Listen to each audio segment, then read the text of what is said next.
What's up, guys? Mason the Rock Henderson here, and this is Elementary Season 4, Episode 13, A Study in Scarlet. Yes, it's a pun, and I like it. It was, it was pretty good.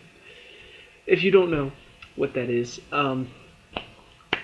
Sherlock Holmes, obviously, but Sir Arthur Conan Doyle. I think it's the very first case that Sherlock Holmes ever had was A Study in Scarlet. Um, in fact, the very first episode of BBC's Sherlock was A Study in Pink. All of them, even this one, they all have the same connecting tissue, and that is the word Raqqa. Uh, I think in the original story, from what I read, I had to look it up because I still have not read any of the original stories, even though probably should, as much as I love Sherlock Holmes. But from what I read about it, they believe, I think Sherlock Holmes brought up the fact that it was the German word for revenge, and then he realized that it was actually placed there by the killer of the man in the room, to fool the cops, put them on the wrong scent. In Sherlock, the BBC version, they thought it meant Raqqa, the German word for revenge, but Sherlock realized she was trying to spell Rachel before she died. In this one, it turns out that it's the killer's initials, ACH, changed into the word Raqqa to mean revenge because of what he did to her. That's a good twist. I like that. But what's really good about this episode is what I've been saying is good about Elementary for a while now. All of it's good. The case and the personal stuff. Because I gotta tell you, I'm watching the personal stuff, I'm like, okay, so they didn't really go, like, to... They didn't do the same thing they've been doing, which is kind of making it, something that means something to them. This is just a funny episode where, they have noisy neighbors, they find out that they're actually the noisy neighbors, and the guy that moved out to install these noisy neighbors, make his apartment a place for all these noisy people to come in to get his revenge on them. I thought it was just going to be one of those that just it's going on the outside just to kind of make you laugh while the case is going on. But the way it ends, very good, very well done. Because it's not first. There's a fire inside of the apartment. And of course, Joan's first instinct is Sherlock did it, and so she asks him, he's like, no, I did not. She actually finds out through, the security cameras, using her detective skills, she finds out that the people, there are like these hotels, I can't remember exactly what they are, but they actually are trying to get rid of what this guy did with his apartment. And so they hired an electrician to go in and cause this electrical fire to kind of push forward these places are unsafe.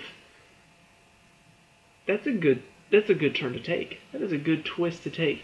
And then on top of that, because Sherlock was just going to do what he did in 221B in this version of the story. He bought the place. It was 221A. People were complaining about him. He was going to do what he did back then. Just buy it from them, so they don't even have to worry about it anymore. But then the way she handles it is very well done. First, she finds out about this. He's going to get insurance money because of this, and she then even brings up, here, we'll put in some soundproofing so you don't even have to hear us anymore, and then gives him honey to say, having bees as a neighbor is not that bad either. She fixed the situation. She didn't have to go the Sherlock route. She actually used her own detective skills to figure out her own way of getting the result that she wanted. Because it wasn't the cruel Sherlock way, but it also wasn't the passive, let's just push it to the side way either. She got the job done. She fixed the problem.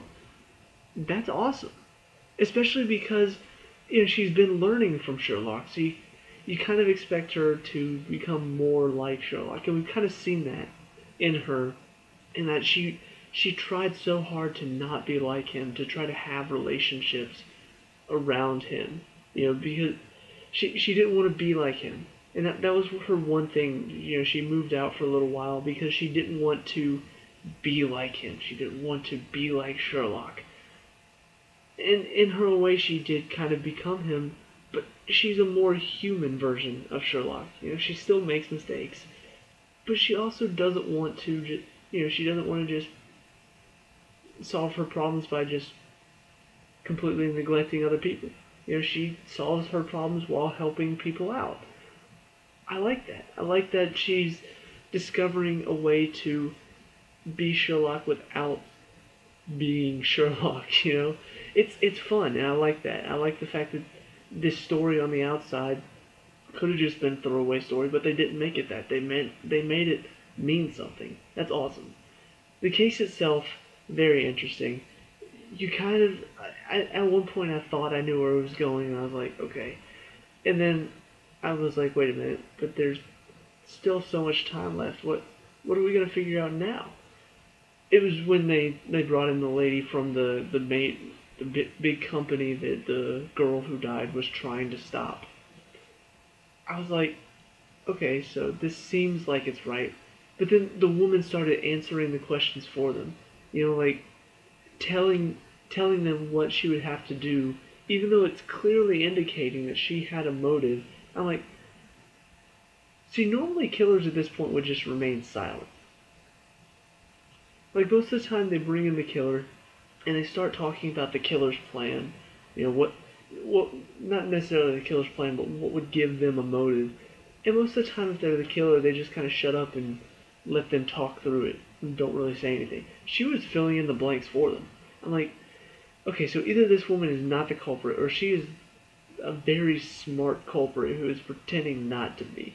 But as it turns out, she wasn't the culprit, and neither was the company she worked for. It looked like it. I was so convinced. I was like, I get it. No, it still involved that. That was not completely just a throw. No, because of that, they were able to take that information, the fact that she was buying up these properties, well, not buying them, but getting them by counterfeiting medicine. So it was a bit twisted the way but she was getting these properties to stop this company from building because they weren't giving her the money she deserved for helping them, design this something, or rather, it made sense, but to say it all right now makes it sound complicated. But she was trying to stop them because she wanted her own version of revenge. That's what they were like, okay, Raka, she wants revenge. But then you come to find out that, yeah, she was doing that, but the company didn't know who she was, or what, they knew who she was, but they didn't realize that she was the one blocking them from doing this. But then you find out that the guy that they questioned at the very beginning, who had they thought they had a motive for him to kill the first guy that they found dead by the poison mushrooms. They thought they had a motive for him there. As it turns out, he actually was married to the girl that died. And she wanted a divorce. She wanted to get the divorce papers done. But then he realized that she was doing well for herself and was about to become rich by doing that. But if he killed her and didn't let the divorce go through, he would get all the money from that trust that she had set up to block this company. That's very clever. That is a very clever turn to take. On the one hand, it's a bit cliche to have it where, oh, it was this guy at the very beginning. We questioned him first, thought it wasn't him, but it came back and it was him. I've seen that done several times, and in fact, Bones really bugs me when they do it, because they try to make it seem like, oh, it's definitely not him. The first person they talk to, oh, it can't be him. They had a very good reason not to kill this person. And then at the very end, oh, they really did it. I don't believe it. That was out of nowhere. This one, it gave him a motive at the beginning, but for a different person. And then it comes full circle and they find out, oh, he was the perpetrator, but because of a different motive completely. So it wasn't like he was just out of the question, like definitely not the killer from the very beginning. Like, Bones tries to do that. They try to trick you by just completely forcing that this person didn't do it, guys. This person did not do it. Look how broken up they are by this. Look how broken up and sad they are by this person dying. Would this person really kill them? Of course they would. I mean, they're making it so obvious that it's not them. It's gotta be them. It's just become such a cliche. This one they tried to make it look like, well, maybe he is the killer. And then they were like, well, okay, never mind, his motive doesn't hold up. And then you can find all the clues, find all the clues, find all the clues, and then it comes back to him as like, see, now it makes sense why he's the killer. And if at the very beginning if they found out he was the killer, it just, none of it would have made sense because you don't have the evidence, you don't have the clues. So I like the fact that once again the show is showing, yes, this TV show is showing us that it's a thread of logic that you have to follow. You can't just go and accuse this person, then accuse this person, then accuse this person. No, they find out about the guy that died, find out about his partner. Okay, so he didn't have a motive, but nobody had a motive to kill him. They find the shrooms. They find out that, sorry, not the shrooms. They find the mushrooms that this guy was using in his tea. They find out that somebody had given him to this girl had given him the mushrooms. Well, maybe she did it. Oh, never mind, she's dead, so it can't be her. Well, let's find out who had a reason to kill her. This company did, but they don't really have a motive anymore. So, and it just goes on and on and on, and then they finally find all of the clues, and it leads to the culprit. That's a good crime show. I love crime shows where they have to find the clues that lead to the culprit. It's no fun if it's just you watching people do all of this stuff, and you're just kind of sitting there watching them do stuff, and then at the very, they question all these people, and you're just like, what's going on? And then at the very end, they find the culprit. It's like, okay, I predicted that from the beginning. It's not as much fun if you can't follow along, if you're not in the action, in the case, working with them, finding these clues with them, trying to figure it out on your own. It's a lot more fun this way. So I love the fact that they do that with these cases. The story behind, in the background was really well done too. It's another good episode. It's another good elementary episode. And I really enjoy the fact that this show continues to give me good episode after good episode. I can't ask for anything better than that, And it's not even like, it's like, yeah, let me get my words right. It's not like it's a good episode. These are good quality episodes, week after week. Not many shows do that.